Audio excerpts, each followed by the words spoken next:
So Donald Trump is saying that he's going to impose the 25% tariff on Canada as of February 1st, and he has referred to Canada as a very bad abuser. Take a look at what Trump has to say, followed by responses from Charlie Angus, Doug Ford, and Prime Minister Trudeau. Thinking in terms of 25% on Mexico and Canada because they're allowing vast numbers of people. Canada's a very bad abuser also. Vast numbers of people to come in and fentanyl to come in.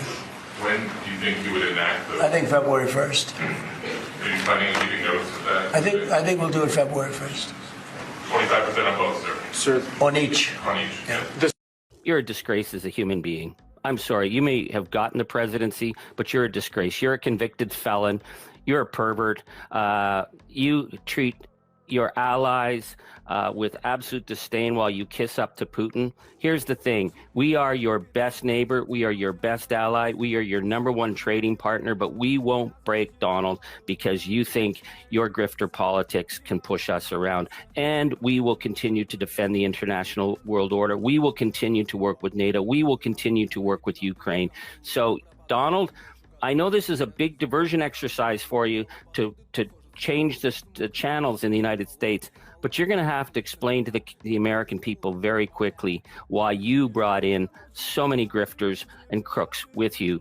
The American people aren't going to put up with it, and the Canadian people, we will never put up with it. Anytime, Donald, anywhere, we will take you on. The first thing we're doing, we're getting your bourbon. And I've sent a direction to the LCBO, these tariffs come, to clear off every bit of U.S. alcohol off the shelves. Let's start promoting more Ontario-made wines and the vodkas and spirits.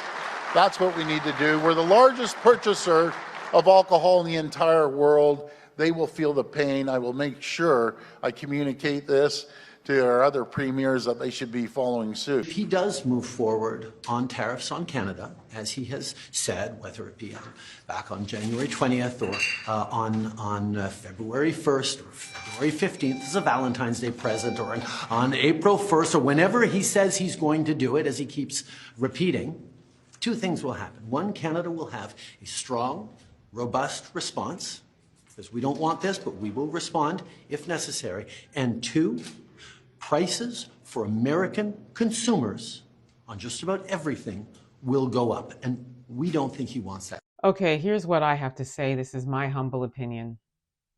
Charlie Angus, calling Trump names, not effective. Doug Ford, talking about pulling American alcohol from the LCBO, not effective.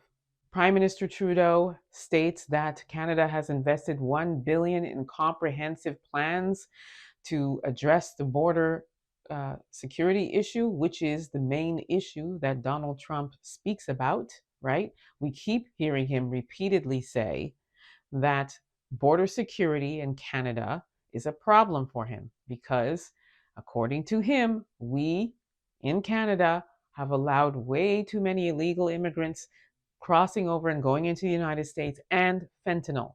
So he has repeatedly said this is his biggest problem with Canada, okay?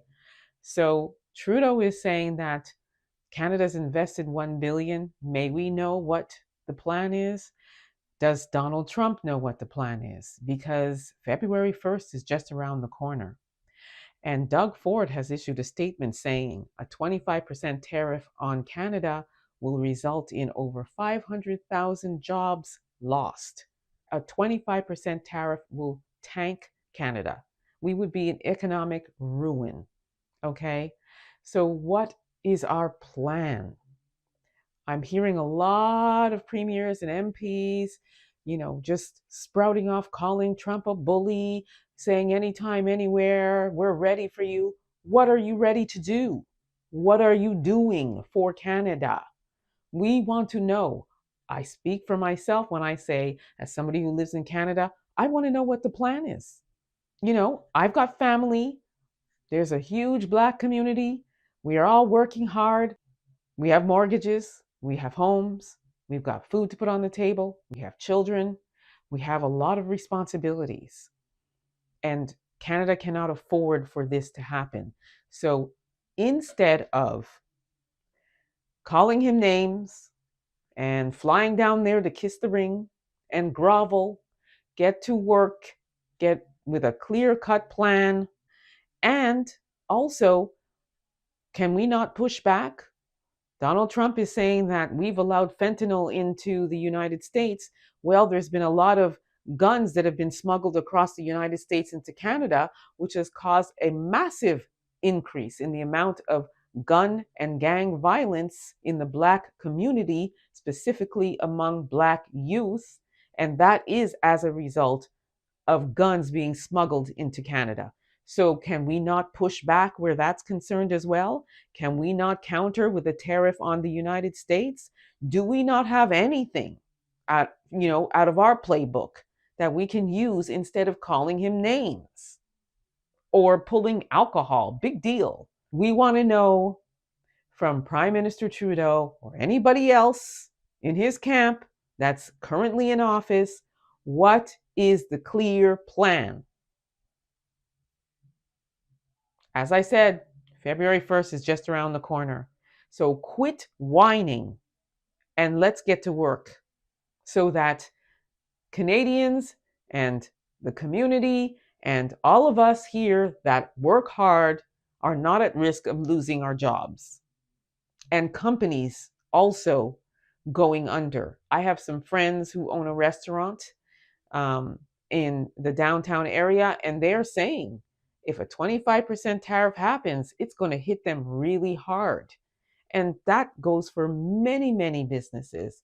And I'm just talking about Black-owned businesses at this point that really face problems with this 25% tariff. So again, quit whining and get to work with a clear-cut plan so that we can make this not happen.